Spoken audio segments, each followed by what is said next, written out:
Rwanda en 1994 va commencer. Elle sera suivie par un moment de recueillement. La parole est à Monsieur Jacques Frege, directeur du Mémorial de la Shoah.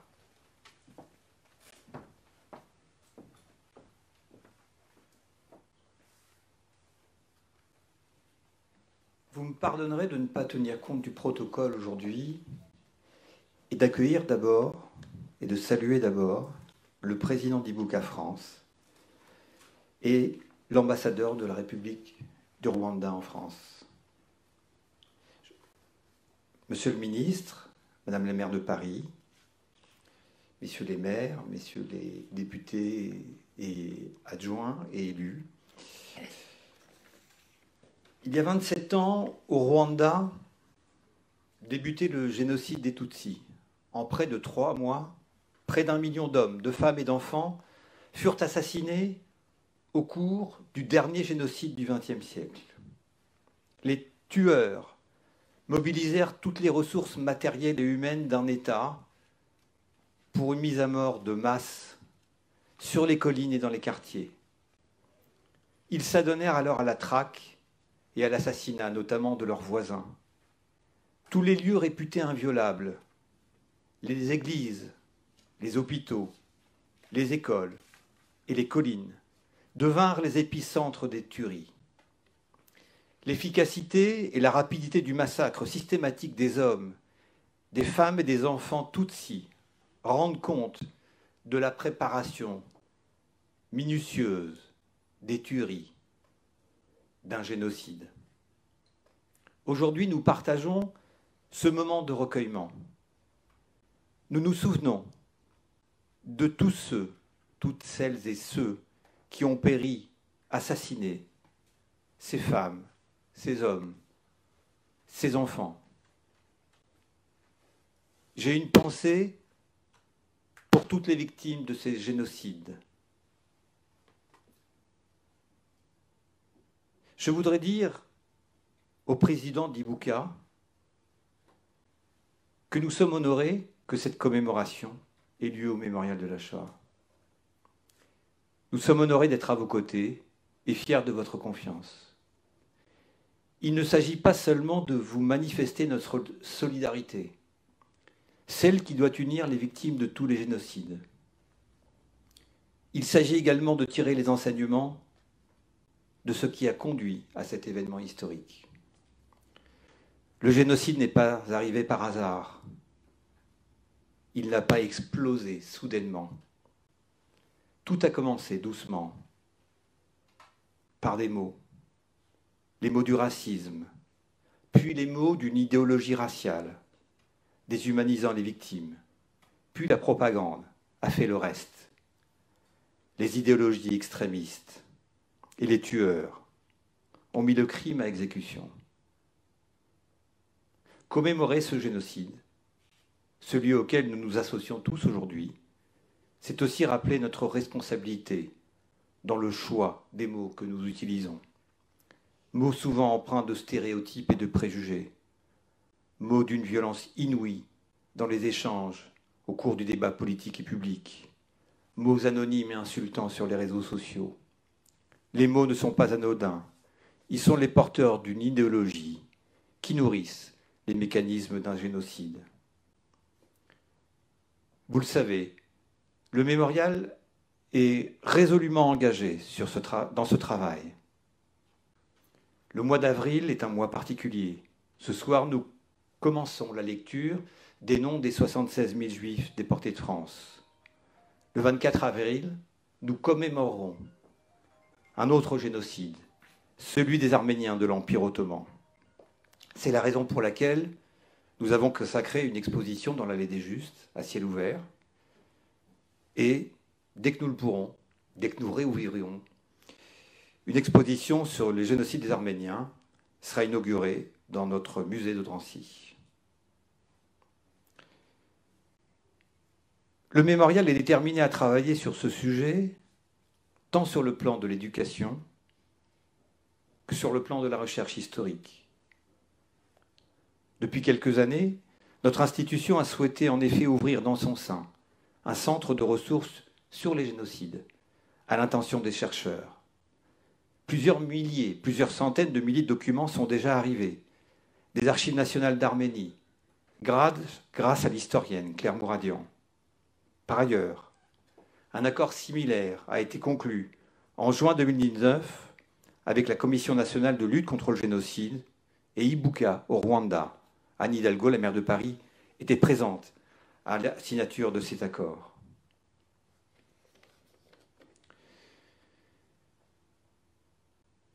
Il s'agit pour nous tous de tirer les enseignements de l'histoire des génocides afin de comprendre notre présent et de construire notre avenir. Le rapport Duclerc montre les errements d'une certaine classe politique, aveugle et sourde. Le travail d'éducation à accomplir est immense, mais il est essentiel dans la construction de notre société. Dans ce travail, vous pouvez compter sur nous.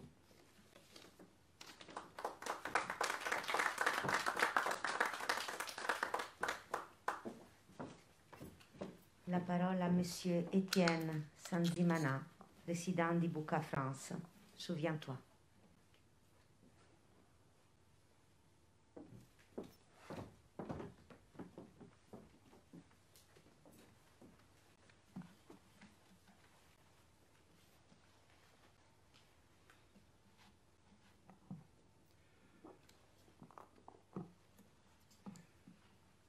Bonjour, Monsieur le Ministre. Bonjour, Madame Anne Hidalgo, maire de Paris, chère Anne, bonjour. Les adjoints à la mairie de Paris, aussi Monsieur Gacha et Monsieur Romero qui sont ici. Je remercie beaucoup Jacques Frege, cher Jacques, de nous accueillir dans ces murs, dans lesquels, au fil des années, nous avons fini par nous sentir chez nous, par des projets communs et par une vision commune de la transmission de l'histoire des génocides. Nous sommes ici pour nous souvenir et nous recueillir, arrêter tout, sortir du tumulte des informations et penser à ce qui fut au Rwanda en avril 1994. Consacrer un moment en mémoire à ce million d'êtres humains, emportés par ce que l'être humain a créé de plus effroyable. Un projet d'extermination, un génocide. C'était en avril 1994. Lorsque les lieux de prière sont devenus des abattoirs à êtres humains, lorsque les écoles, lieux du savoir et de la première socialisation, sont devenus des mouroirs. Les hommes d'église, des artistes reconnus, des notables, comme les simples paysans, se sont transformés en machines à tuer. Non, ils ne sont pas devenus des animaux comme des fois on se le dit pour se rassurer. Ils sont restés humains, terriblement humains, car, comme le dit Gaël Faye dans un de ses poèmes, jamais les vautours ne décideront de rayer les aigles de la surface de la planète. Il n'y a que l'homme pour avoir l'intelligence de cette folie. Je ne pouvais pas commencer aussi cette prise de parole en ignorant l'époque incertaine dans laquelle nous vivons et dans laquelle les rescapés sont particulièrement fragilisés. Et quand on pense aussi qu'ils sont obligés de vivre ces cérémonies souvent chez eux, isolés, nous pensons beaucoup à eux. Et évidemment aussi, cette période de pandémie a apporté certains proches. Nos pensées vont aussi à eux en ce jour du souvenir. C'est une chose bien particulière qu'est d'être là, debout, d'exister, lorsque vous savez au plus profond de vous-même, et parfois par les marques toujours visibles sur votre corps, qu'un groupe d'individus, un jour, a élaboré un plan d'extermination dont vous faisiez l'objet. En disant cela, je sais dans quelle maison je me trouve, et je sais combien ces paroles peuvent résonner dans ces murs.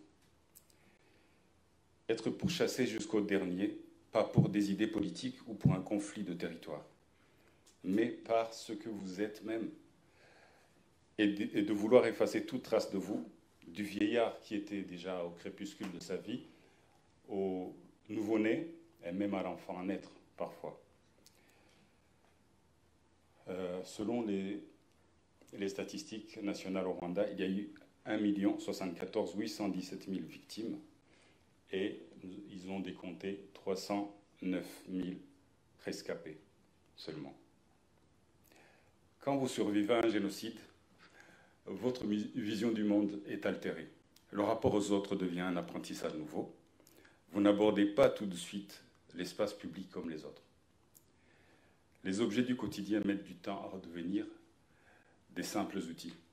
Un sifflet n'est plus un sifflet, mais un objet de malheur qui aide les miliciens à se rassembler.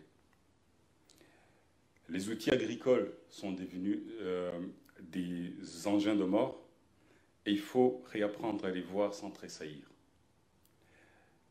Même l'aboiement d'un chien met du temps à redevenir un bruit banal s'il le redevient un jour. Tout ceci explique aussi, en partie, pourquoi beaucoup de témoignages de rescapés commencent par ce mot poignant, le jour où nous avons été tués. Et pourtant, mesdames et messieurs, ces hommes et ces femmes qui ont survécu à ce mal absolu ont dû apprendre à revivre dans un monde complexe dans lequel ils ne partaient pas à pied d'égalité avec le reste de la société sur le plan psychologique et matériel. La marche était haute pour les rescapés. Il aura fallu être créatif et se réinventer une nouvelle normalité. Ils ont dû se tenir debout et donner leur pleine contribution à la reconstruction du pays. Je veux bien évoquer la bravoure de certains voisins qui ont aidé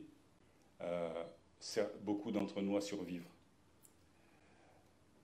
Le fait qu'on évoque leur bravoure, ce n'est pas seulement pour la reconnaissance qui est normale de leur donner, mais c'est aussi de montrer au monde et à eux-mêmes que le choix existait. Il y avait un choix, ce n'était pas inéluctable de se transformer en bourreau et d'aller tuer votre voisin avec lequel souvent vous aviez partagé une bière la veille et toute sa famille, en prétendant que vous n'aviez pas le choix. Le choix existait et beaucoup de cas l'ont démontré. L'inversion des valeurs de la culture rwandaise n'était pas un fléau inexorable qui touchait tout le monde. Enfin, beaucoup d'entre nous ne seraient pas là pour vous en parler si les militaires Imotani n'avaient pas, au péril de leur vie, tenté l'impossible en y laissant souvent des jeunes combattants pour arracher des vies précieuses aux miliciens assoiffés de sang. Notre reconnaissance est très grande. Mesdames et messieurs, les commémorations de cette année sont placées sous le double signe de la transmission et de la lutte contre le négationnisme. Pour nous, ce sont les deux axes d'une même mission. Depuis plusieurs années, Ibuka, avec l'aide de ses partenaires, participe à l'éducation des jeunes, à la tolérance et à une ouverture à autrui. Le génocide et le négationnisme sont deux bêtes qui naissent ensemble, mais l'un survit à l'autre.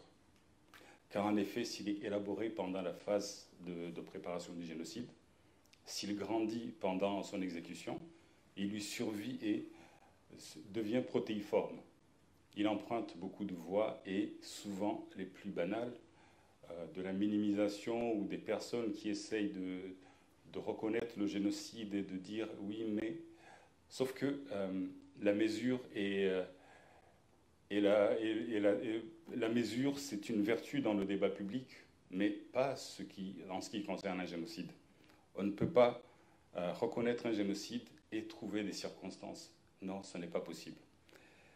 La nuance n'a pas sa place dans ce discours. Ce combat est le nôtre, mais il vous appartient à vous tous et nous savons très bien à quel point nous pouvons compter sur vous. Les mots qui ont servi à détruire, à déshumaniser l'autre jusqu'à ce que le passage à l'acte ne soit plus appelé que travail, peuvent aussi servir à dire le vrai, à apaiser et à apporter un baume au cœur des rescapés. Mais pour cela, il faut que ces mots soient prononcés. Il faut que ces mots soient prononcés en prenant en compte, dans ce pays, la France, le travail des chercheurs, des journalistes, des historiens qui ne cessent de venir documenter et étayer ce que la plupart d'entre nous savaient déjà. Les rescapés n'ont pas beaucoup à apprendre de cette production d'intelligence. Ils le savent, ils l'ont vécu. Ils veulent des actes forts. Ils veulent que des mots soient prononcés. Parce que 27 ans après, certains d'entre eux ne sont plus tout jeunes. Ils attendent des paroles fortes quand les chercheurs viennent de travailler, quand des historiens viennent de travailler, il faut que les politiques prennent le relais. Il faut que les juges prennent le relais. Chaque vie est éphémère, mais puisqu'elle a été, elle est un fait éternel. Vladimir Jankélévitch. Je ne vais pas m'attarder beaucoup sur d'autres sujets aujourd'hui. Je voulais juste vous remercier d'être là, de nous accompagner chaque jour. Nous savons à quel point la mairie de Paris a toujours été à côté de nous.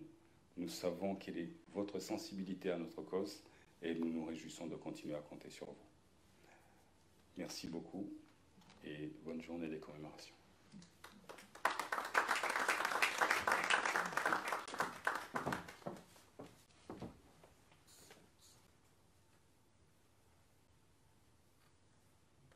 La parole à Son Excellence, Monsieur François-Xavier Garambé, ambassadeur de la République du Rwanda en France.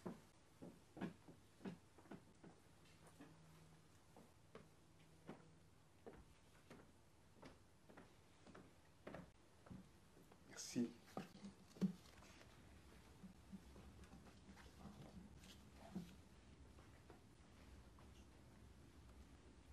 Monsieur le ministre, Madame la maire, Monsieur les adjoints, Monsieur le directeur du mémorial de la Shoah qui nous accueille aujourd'hui, Monsieur le président d'Ibuka, distingués mesdames et messieurs, je souhaite d'abord vous remercier tous et à travers vous remercier les institutions que vous représentez pour votre présence aujourd'hui et votre rôle actif marqué de solidarité et d'humanité dans les cérémonies de commémoration du génocide contre les Tutsis au Rwanda. Aujourd'hui, nous nous souvenons. Nous nous souvenons car comment pouvons-nous oublier? Comment pouvons-nous oublier plus d'1 million d'hommes et de femmes, de jeunes et moins jeunes, d'enfants, même de nouveau-nés, de plus d'1 million d'humains ravalés au rang de bêtes nuisibles, traqués, pourchassés, torturés, humiliés, mis à mort après avoir subi les plus atroces des supplices. Les oubliés seraient nous associer à la logique des génocidaires qui est précisément fondée sur le déni de leur humanité. Ce déni se perpétue tout naturellement par son corollaire, l'oubli du crime et des victimes, car aux yeux des génocidaires et de leurs complices, seuls des humains à part entière ont de la place dans la mémoire des autres humains. L'élan de solidarité et d'humanité que reflètent les hommages rendus aux victimes par vous-même et par tant d'autres de par le monde sont à l'opposé des cris et hurlements de la meute des tueurs qui étaient alors assurés de toute impunité. Cet élan est un signal fort de votre rejet et de condamnation du silence assourdissant de ce qui étaient nos amis alors, de l'inaction, de la passivité complice coupable de cette communauté internationale qui avait le devoir, qui avait la capacité de prévenir et d'arrêter l'innommable. Moins de 50 ans après la Shoah et le solennel Plus jamais ça de 1945, qui en fait en 1994 s'avéra n'être qu'un slogan vide de plus. Distingués mesdames et messieurs, que ce moment de souvenir soit pour nous tous une occasion renouvelée d'exprimer notre compassion, notre sympathie, notre solidarité envers les rescapés qui continuent à souffrir des conséquences physiques et morales des traumatismes subis. Leur courage, comme déjà souligné par les prédécesseurs qui ont pris la parole avant moi, leur courage, leur dignité, leur générosité forcent notre respect à tous. Nous ne saurions parler de courage et d'humanité dans ce contexte de lâcheté et de bestialité de 1994 sans relever et sans célébrer la mémoire des quelques justes qui, au péril de leur vie, ont tenté et parfois réussi à sauver quelques-uns de ce qui était promis à la mort. Et bien évidemment, qui pourrait parler de courage et de bravoure sans souligner le comportement héroïque des combattants du Front patriotique rwandais, alors dirigé par le général Paul Kagame, aujourd'hui président de la République rwandaise, qui ont mis fin au génocide après 3 mois de combats intrépides contre des forces largement supérieures en nombre et en équipement. Le souvenir de ces deux modèles, à savoir les justes et les braves, nous permet de ne pas perdre espoir en l'humanité.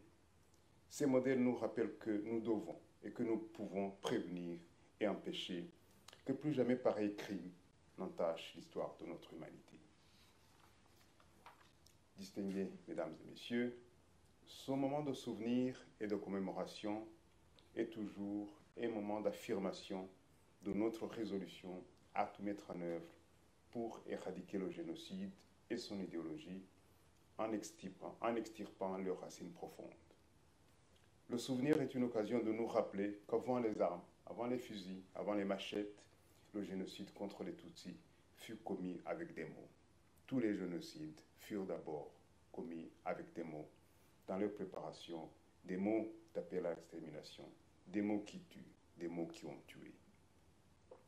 Nous ne pourrons aboutir à l'idéal de la mémoire au service de l'unité et de la réconciliation, au service de la reconstruction de notre humanité, si le discours de haine que l'on voit proliférer aujourd'hui à travers plusieurs canaux, si ce discours de haine qui alimente et légitime l'extrémisme violent n'est pas éradiqué jusque dans ses racines les plus profondes.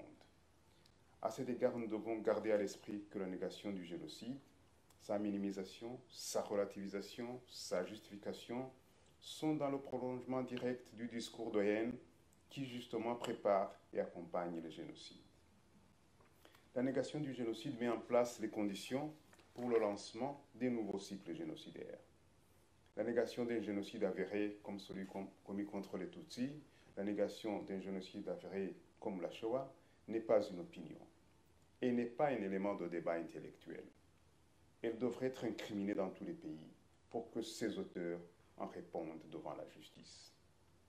Souvenons-nous donc, pour que personne n'oublie, insurgeons-nous et traduisons en justice tous ceux qui nient, minimisent ou font l'apologie du génocide contre les Tutsis au Rwanda 1994 ou d'autres génocides avérés, notamment ici dans ce mémorial. Je parle de la Shoah, mais aussi des autres génocides.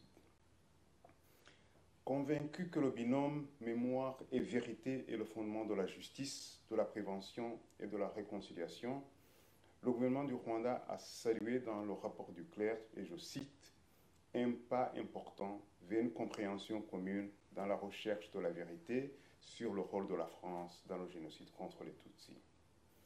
Le gouvernement du Rwanda avait également commandité en 2017 une enquête similaire dont les conclusions viendront dans un tout proche avenir compléter et enrichir celle du rapport du Clerc. Excellences, distingués mesdames et messieurs, il est évident pour nous tous que la première réponse pour tout crime est la justice. Nous réitérons notre appel pour que tous les pays au sein desquels des génocidaires se cachent fassent le choix, soit de les extrader, comme le Rwanda ne cesse d'en faire la demande, soit de les juger eux-mêmes. Laisser en liberté des personnes sur lesquelles existent de sérieux indices ou des preuves de participation au crime de génocide est une violation grave de la Convention pour la prévention et la répression du crime de génocide. Nous saluons ici les efforts de quelques pays, dont la France, qui ont pris l'initiative de juger certains des génocidaires qui se trouvent sur leur territoire. L'engagement des plus hautes autorités de la République française pour continuer les efforts dans cette direction est l'une des meilleures façons de rendre hommage aux victimes, l'une des meilleures façons de contribuer à la prévention de la résurgence du génocide. Excellences, distinguées mesdames et messieurs, je souhaite terminer en remerciant tous les amis du Rwanda, tous les amis des victimes du génocide contre les Tutsis qui ont continué à nous exprimer leur soutien et leur solidarité au cours des 27 dernières années. La réussite de nos efforts de reconstruction d'un Rwanda nouveau dépend avant tout, bien évidemment, de la capacité de résilience du peuple rwandais, de la vision et de l'engagement de ses dirigeants. Cependant, ces facteurs essentiels ne peuvent réussir seuls sans cette solidarité qui appuie et complète nos efforts pour faire émerger le Rwanda comme un pays de paix et de sécurité pour tous, un pays de justice et d'égalité, un pays de bonne gouvernance et de non-tolérance pour la corruption, un pays tourné vers l'avenir et le progrès, un pays, un Rwanda, où plus jamais n'aura lieu un génocide. Monsieur le ministre, Madame la maire, distingués Mesdames et Messieurs, Monsieur le directeur, Monsieur le Président, je vous remercie beaucoup pour votre attention.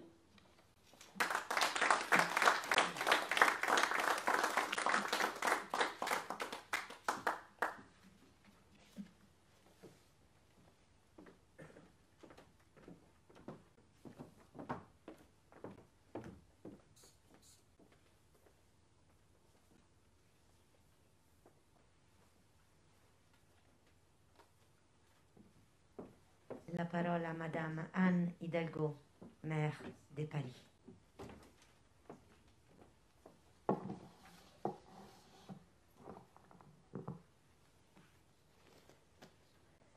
Monsieur le ministre, cher Jean-Michel Blanquer, monsieur l'ambassadeur du Rwanda, cher François-Xavier Garambe, monsieur le président d'Ibuka France, cher Étienne Sanzimana, monsieur le directeur du mémorial de la Shoah, cher Jackie Fretsch, et à travers toi, cher Jackie, je voudrais aussi bien sûr saluer le président Éric de Rothschild, monsieur le maire de Paris-Centre, cher Ariel Veil. Je veux saluer, puisqu'il était ce matin aussi avec nous, le maire du 13e arrondissement, Jérôme Koumé. Saluer mes adjoints, cher Arnaud Gatcha et Jean-Luc Romero, qui m'accompagnent. Et puis avoir aussi une pensée, bien sûr, pour toutes les victimes du génocide, mais pour mon amie Jeanne Allaire, qui ne peut pas être avec nous ce matin, mais je sais qu'elle est là vraiment par le cœur et par la pensée, et je veux dire que je suis avec elle dans cette journée qui est une journée forcément difficile pour les rescapés et les victimes. Je voudrais saluer enfin Madame la députée, Monsieur le sénateur, merci pour votre présence, chers amis. Lorsque nous nous sommes réunis le 7 avril 2019, nous avions formulé un vœu que la lumière soit faite sur les zones d'ombre entourant le génocide perpétré contre les Tutsis au Rwanda. 2 ans après, les conclusions du rapport Duclerc, demandé par le président de la République, nous permettent de franchir un pas décisif sur ce chemin de la vérité, et je veux ici bien sûr le saluer. Cette vérité, les survivantes, les survivants y ont droit. Cette vérité, nous en avons besoin collectivement, en tant que civilisation, en tant qu'humains, pour comprendre ce qui a pu mener à cette tragédie, la pire tragédie de la fin du XXe siècle. Et ce pas décisif, il ne concerne pas la connaissance en tant que les drames perpétrés au Rwanda en 1994. Par la voix des survivants et des survivantes, bien sûr, par la puissance de leurs témoignages, nous connaissons ces drames. Nous avons pu partager, échanger, découvrir, essayer de comprendre. Ibuka, d'ailleurs, Monsieur le Président, a contribué à faire vivre cette mémoire au Rwanda et en France et à travers le monde pour que jamais nous ne puissions oublier. Et je veux vous remercier parce que, au-delà bien sûr de tous les efforts diplomatiques et de Monsieur l'ambassadeur, de votre prédécesseur, je veux vraiment saluer le travail d'Ibuka, cher Étienne, parce que ce travail-là nous a permis vraiment de comprendre et de faire nôtre aussi cette cause de la reconnaissance du génocide perpétré contre les Tutsis au Rwanda. Ibuka d'ailleurs a pu s'appuyer sur ce lieu extraordinaire sans lequel je pense que nous ne pourrions pas vivre. Je le dis ici devant Jackie Fretsch. Et je veux lui dire que sans doute sans l'expertise, sans l'engagement, parce que c'était un véritable engagement du mémorial de la Shoah, qui a voulu aussi accompagner les rescapés, les victimes du génocide contre les Tutsis du Rwanda. Sans cet engagement du mémorial, peut-être que les choses auraient pris encore un peu plus de temps. Mais le fait de considérer qu'il y avait, oui, des processus génocidaires, le premier, le génocide contre les Arméniens, puis la Shoah, puis contre les Tutsis au Rwanda, ces processus génocidaires méritait, devait absolument être non seulement déconstruit pour pouvoir être transmis en termes de connaissances et pouvoir nous donner ces anticorps qui nous permettent de lutter contre ces processus génocidaires. Et ce travail qu'a fait avec Ibuka et avec la représentation bien sûr de l'ambassade du Rwanda ici à Paris, ce travail-là a été extraordinaire. Il s'est non pas conclu, mais affirmé lorsque nous nous sommes retrouvés il y a maintenant 2 ans au Rwanda. Nous avions décidé d'organiser à Kigali un bureau de l'Association internationale des maires francophones. Je peux le dire ici devant vous, Excellence, je crois que ça a été un des bureaux de l'Association internationale des maires francophones, sans doute le plus fort que nous ayons vécu ensemble, parce que nous nous sommes retrouvés, bien sûr, sur les sites de mémoire et sur cette histoire du génocide. Et nous nous sommes retrouvés avec aussi beaucoup de maires qui, en Afrique, qui, le gouverneur aussi au Cambodge, de Phnom Penh, qui, le gouverneur de Erbil, qui venait non pas d'assister à un génocide ou de survivre à un génocide, mais quand même d'une guerre face à Daesh. Nous nous sommes retrouvés ensemble pour évoquer ces processus de haine, de déconstruction de la dignité de l'autre qui mènent au génocide. Et ça a été quelque chose d'extrêmement fort. J'ai pu aussi découvrir, et grâce à tout ce travail, découvrir aussi des lieux. Je me souviens de cette école Nyanza, l'école de Nyanza, où nous avons vu, et vous l'avez dit, cher Étienne, nous avons vu encore les traces sur les murs de cette école du sang des enfants qui ont été assassinés, fracassés contre les murs de cette école. Nous avons vu l'église qui a été aussi le lieu du martyre de beaucoup de Tutsis. Nous avons vu tout cela et nous avons vu aussi quelque chose, je veux en témoigner devant vous, puisque vous parliez, monsieur l'ambassadeur, de la résilience et vraiment de cette résilience du peuple rwandais. Nous l'avons vu aussi parce que c'est vrai que la justice et la justice internationale, la justice pénale doit être au rendez-vous, l'a été, vous l'avez dit, elle doit encore l'être aujourd'hui. Mais il y a aussi ce travail que vous avez fait avec les Gachacha, ces tribunaux communautaires villageois qui ont sans doute joué un rôle exceptionnel dans cette résilience qui, 25 ans, 27 ans aujourd'hui après ce génocide, a permis sans doute à votre peuple de trouver ce chemin d'une réconciliation, mais pas dans l'oubli, et dans une affirmation très très forte de ce que la mémoire et l'histoire doivent apporter justement pour pouvoir se reconstruire et se projeter. Et je veux vous dire vraiment mon admiration pour la façon dont, y compris cette reconstruction, se fait au Rwanda. Nous étions ensemble avec Jackie Fretsch et la signature de cette convention a pu avoir lieu à ce moment-là. Et je veux vous dire, monsieur l'ambassadeur, que nous retournons au Rwanda au mois de juillet, cette fois-ci pas pour un bureau de l'Association des maires francophones, mais pour une assemblée générale, donc avec beaucoup plus de membres, et je sais que nous serons encore et bien accueillis et inspirés. Alors ce pas décisif que nous permet de franchir le rapport Duclercq, c'est la vérité quant au rôle aussi de la France joué dans ce génocide. Et pour la première fois, une commission d'historiens, de juristes, présidée par Vincent Duclercq, a pu consulter les archives jusqu'alors classifiées pour mettre en lumière la responsabilité, les responsabilités. Et pour la première fois, la recherche scientifique aussi a pu se confronter aux rumeurs, aux contre-vérités, au brouillard dans lequel parfois on essayait de nous plonger.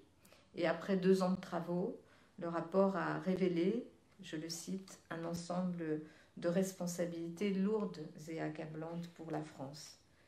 Ces responsabilités, je cite le rapport, éthiques, morales, cognitives, politiques et institutionnelles, civiles et militaires, n'avaient pas été évoquées de cette façon aussi claire. Et je pense que ce rapport joue un rôle très important, y compris évidemment, mais Monsieur le ministre, vous en parlerez mieux que moi, dans les relations entre la France et le Rwanda. Alors oui, le processus génocidaire est toujours le même. Le poids des silences criminels, du déni, des complicités, des préjugés, d'une idéologie ethniciste. Tout cela fait partie de notre histoire aujourd'hui. Le racisme, la discrimination, nous le savons, trouvent aussi leurs racines et sont à l'origine de ces processus. Un processus méthodique aussi de haine qui conduit au bout de ces processus-là à l'élimination d'une population pour ses caractéristiques, tout simplement parce qu'elle est. Et effectivement, c'est ce qui a été en jeu dans ce génocide. Nous devons voir dans ce que nous apprend ce rapport la reconnaissance de ce processus génocidaire. Nous devons voir bien sûr un enseignement pour l'avenir. Souvent, Éric de Rothschild, lorsqu'il évoque le travail du mémorial de la Shoah, dit « on fait ça pour qu'il n'y ait plus jamais ça ». Et puis on se retrouve confronté à nouveau au même processus. Et donc, bien sûr que c'est par l'éducation, bien sûr que c'est par la transmission que nous devons faire en sorte qu'il y ait ces sursauts qu'on attend toujours et auxquels on croit, évidemment, sinon on ne serait pas là en train d'en parler et d'y travailler. L'enseignement sur l'exercice du pouvoir, sur le contrôle démocratique, sur la transparence, sur la part du contradictoire dans la prise de décision, sur le risque d'un accaparement de la politique par un petit groupe de personnes évoluant dans leur certitude, ignorant plus ou moins consciemment, plus ou moins volontairement les conséquences tragiques et criminelles de leurs erreurs manifestes de jugement. Tout cela doit faire partie de ce que notre génération doit transmettre aux générations suivantes. Et on sait aujourd'hui combien c'est difficile. On sait à un moment où, en plus, avec des réseaux sociaux, avec une information qui circule sans être vérifiée, avec des attaques qui sont virtuelles et qui deviennent un jour des sujets de haine entre les gens, on le voit tous les jours. On le voit tous les jours et on voit bien combien notre responsabilité à notre génération, qui est aujourd'hui là en situation d'exercer le pouvoir, est forte et importante. Alors je le dis bien sûr en tant que maire de Paris ce matin et en m'adressant à toutes les victimes, au nom des lumières, au nom des valeurs universelles, éternelles, parce que je crois vraiment à ces valeurs universelles et éternelles, des combats aussi pour les droits humains, mais aussi en tant que citoyenne mobilisée aux côtés d'une société civile. Je me réjouis vraiment de la parution du rapport Duclercq qui nous fait progresser vers la vérité. Cette quête de vérité, elle serait impossible sans ce travail des historiennes et des historiens. Je veux les saluer, nous avons besoin d'eux. Et par respect pour les victimes de ce génocide et pour faire en sorte qu'un tel drame ne puisse plus se reproduire, la connaissance, le savoir, leur transmission et bien sûr l'intelligence sont les armes les plus puissantes que nous devons mobiliser jour après jour. Ne cessons jamais d'étudier pour mieux comprendre, d'enseigner pour mieux transmettre.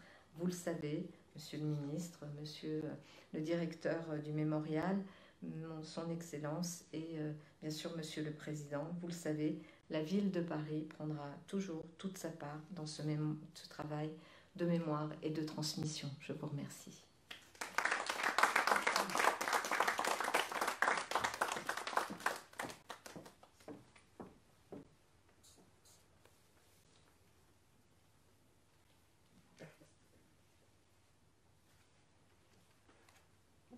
La parole à Monsieur Jean-Michel Blanquer, ministre de l'Éducation nationale, de la jeunesse et des sports.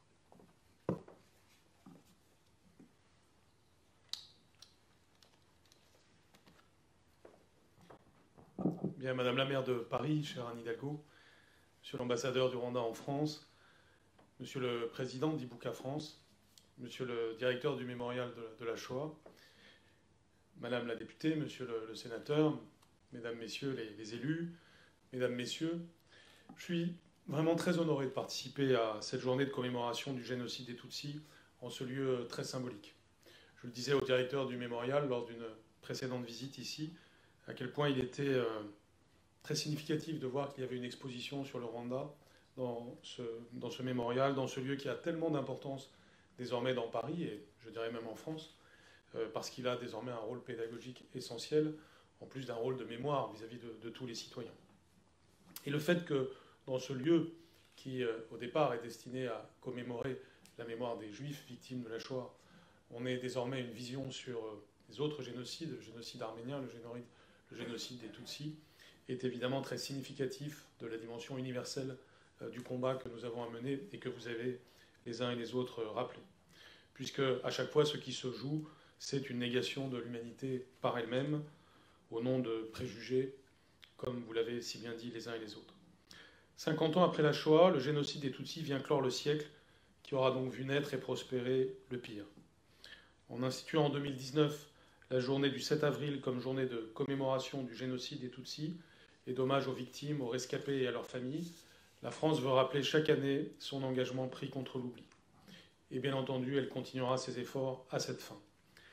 Cet engagement serait peu de choses s'il n'était qu'une injonction à se souvenir. Vous l'avez bien dit, monsieur l'ambassadeur.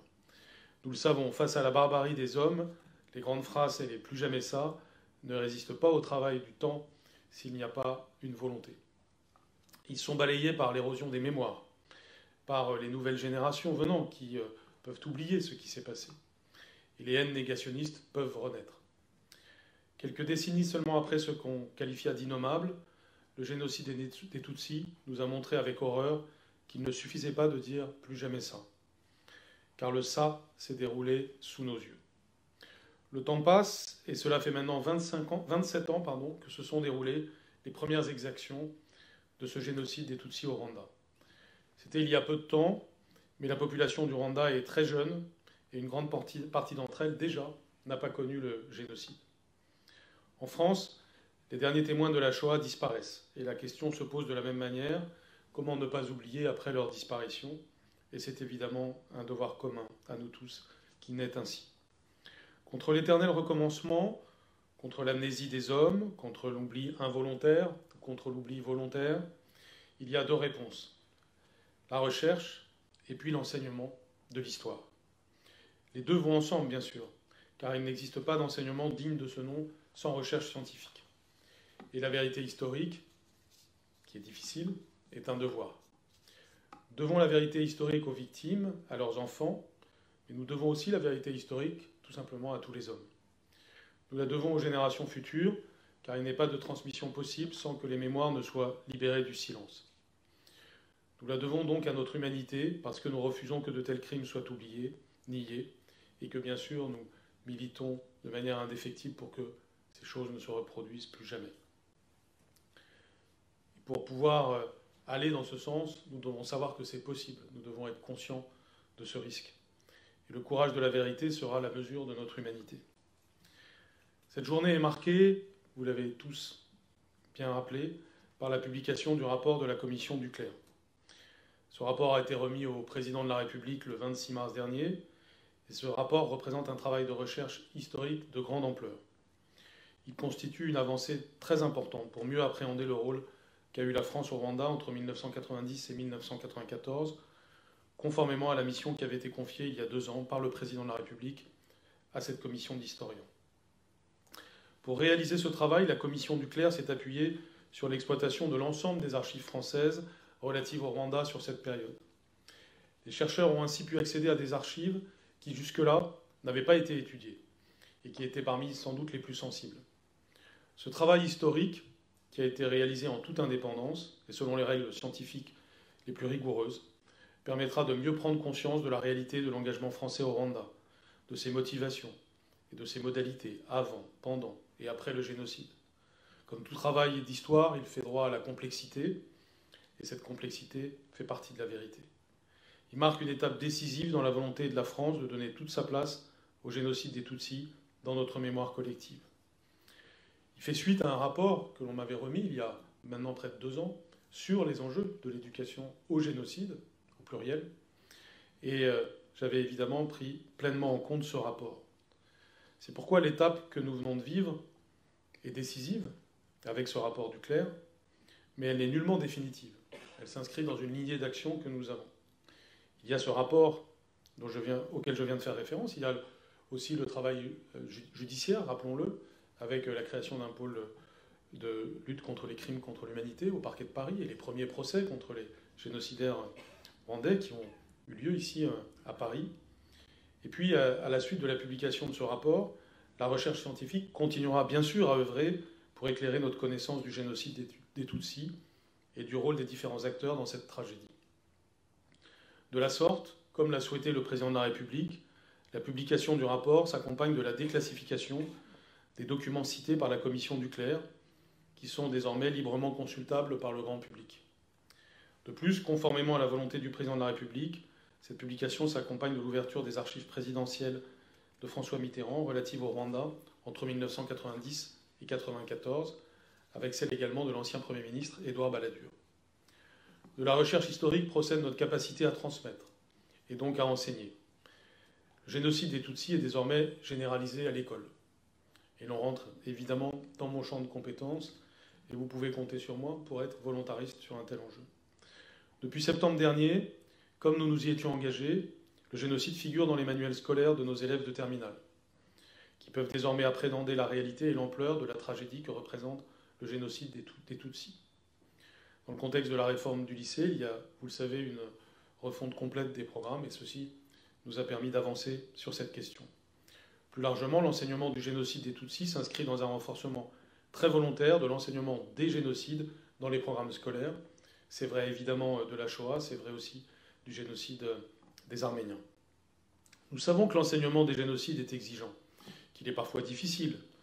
Et je veux le dire avec beaucoup de solennité ici, ma responsabilité, elle est de veiller à ce que ces crimes soient connus de nos élèves. Et que ce soit un objet d'histoire. Et que cet objet d'histoire puisse évidemment imprégner les consciences. Cet enseignement participe de la transmission d'une culture historique partagée, qui doit être aussi une culture historique apaisée. Et elle participe aussi de la constitution pour chaque élève d'une conscience civique et d'une conscience morale ouverte sur l'altérité et sur l'universel. Il s'agit là d'étudier les processus génocidaires, les visions du monde des bourreaux, leurs idéologies, pour faire comprendre à nos élèves en quoi nous sommes tous concernés. Nous ne devons pas nous contenter de nous indigner. Cela est la première chose à faire, mais pas la seule. Nous devons penser ces phénomènes, car ils sont advenus. Nous devons faire étudier la longue histoire des haines, faire réfléchir sur le ressentiment en histoire, mais aussi sur ce qui rend possible le basculement d'un pays entier dans un crime d'une telle nature et d'une telle ampleur. Et oui, vous avez raison, cela invite à la réflexion politique, réflexion de philosophie politique, réflexion historique. Comment comprendre, faire comprendre que des gens puissent assassiner leurs voisins, des hommes, des femmes, des enfants. Vous l'avez rappelé, Monsieur le Président, vous l'avez rappelé aussi, Monsieur l'Ambassadeur, car c'était en effet parfois des voisins, parfois des amis, parfois des cousins. Comment comprendre, comment faire comprendre qu'il y en eut pour dénier à l'autre le droit de vivre, simplement parce qu'il n'était pas soi? Quel engrenage collectif, quelle profondeur psychologique, auquel nous sommes invités à réfléchir, et à réfléchir d'une manière utile pour l'avenir. C'est sur cela qu'il faut se pencher, et c'est bien cela le rôle de notre école. Elle nous apprend à refuser l'idée de race, l'idée de sang, les dangers considérables qu'il y a derrière toutes les initiatives qui aujourd'hui voudraient nous faire reconsidérer encore l'idée de race comme étant quelque chose de structurant pour nos sociétés. Cet enseignement demande un engagement de l'éducation nationale, bien sûr, un grand engagement de tous nos professeurs, qui chaque année renouvellent ce combat avec patience, avec détermination, et avec le sens aigu de leurs devoirs et de leur mission. Je terminerai en citant ce témoignage recueilli par Hélène Dumas. C'est un témoignage recueilli d'un jeune garçon orphelin, Vestine, qui avait 18 ans en 1994. Il dit Ce que je vous raconte s'est passé en plein jour, que ce ne soit pas un secret et que cela constitue l'histoire que nos enfants apprendront. Puissent ces mots nous obliger pour toujours. Merci.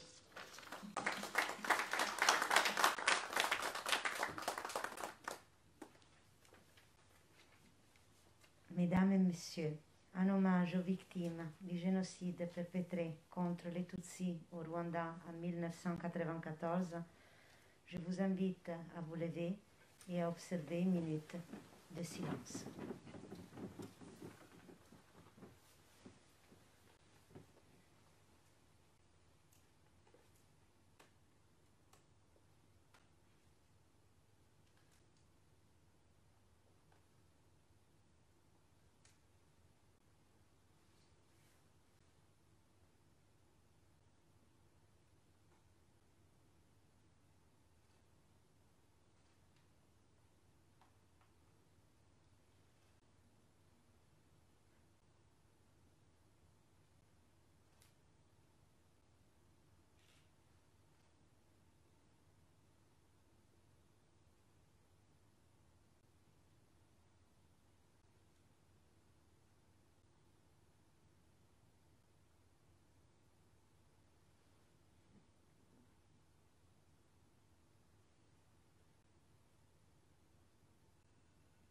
Merci. La commémoration est à présent terminée. Merci.